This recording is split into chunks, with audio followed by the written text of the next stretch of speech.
ખુશીની છે ને એક વાત દુઃખની છે કે પહેલાં ખુશીની વાત કહું તમને. જો આપણો કપા મસ્ત થઈ ગયો છે ને વચમાં મગ વાવ્યા થાય બધાને ગુડ મોર્નિંગ ને બધા મજા માફી છે બધા માજરી જો આપણા મિની બ્લોગમાં તમારું હાર્દિક સ્વાગત છે. સૌથી પહેલાં ચક્કા માટે ચોખ્ખા જરૂરી છે ભાઈ.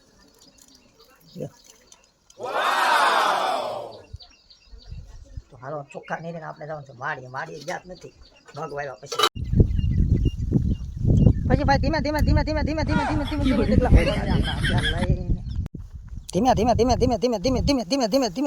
હા ધીમે ધીમે ડગલા માંડતા આપણે પોગી આપણી વાડીએ.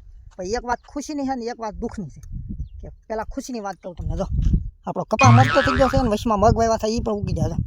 જો થઈ ગયું છે કમ્પ્લેટ મસ્ત થઈ ગયું. અને દુઃખની વાત એ છે કે ભાઈ વરસાદની બહુ કમી છે. વરસાદ કેદુનો નથી થતો, ગુરુ પૂનમના દીનો વરસાદ જ નથી. ને આપણે આવી જાય તો આવું હેદરા ઉખાડ હોય ને કોક એ લેવાનું છે.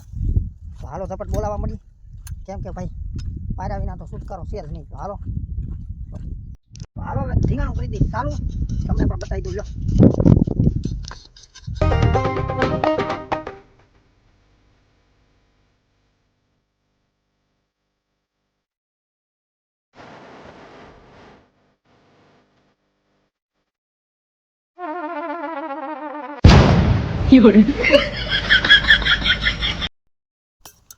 પારવાનું બંધ રાખીને પાડો અહીંયા સા પીવાનો હાથ કીધો. એટલે આપણે તમને ખબર તો છે મફત ભોગતા જ નથી.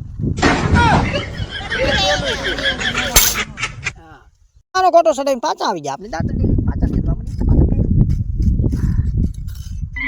બપોર થઈ ગયા એટલું કરાજ છે. હાલો તો હવે ખાઈ આવી કેમ કે ભૂખ લાગી ગઈ છે.